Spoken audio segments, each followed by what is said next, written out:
ஐயா விஜயகாந்த பார்த்துக்க, மனசுல இருந்து பேசுவாப்புல, மக்களின் மொழியிலே பேசுவாரு.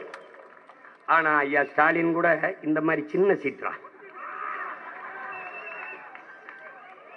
என் தம்பியும் ஐயா எடப்பாடியும் முழு சீற்றா. இவங்கெல்லாம் மழையில பேச முடியாது, காகிதம் நனைஞ்சிரும்.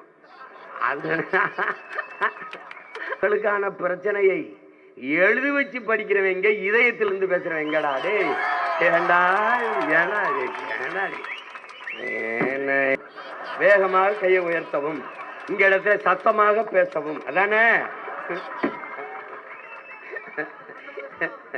ஆபத்தானவங்க வராங்கடா, ரொம்ப ஆபத்தானவங்க வராங்க.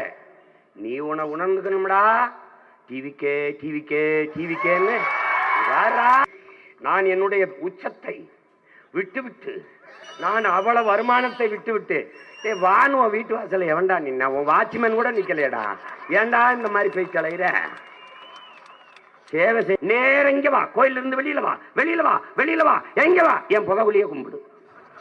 நேரம் அங்கிருந்து கூட்டிட்டு போய் கருணாநிதி சமாதி, அண்ணா சமாதி, ஐயா ராமசாமி ஐயா சமாதி, ஜெயலலிதா சமாதியில விழுந்து கும்பிடுறான்டா, காவடி தூக்குறான்டா, பால் காவடி எடுக்கிறான்டா, மொட்டை அடிக்கிறான்டா, பைத்த கலப்பல. ஒரு நாள் பேத்து எடுக்கிறேன்னு சொல்லிக்க, ஒரு நாள் ஆதாதான் பேத்து எடுக்கிறேன்.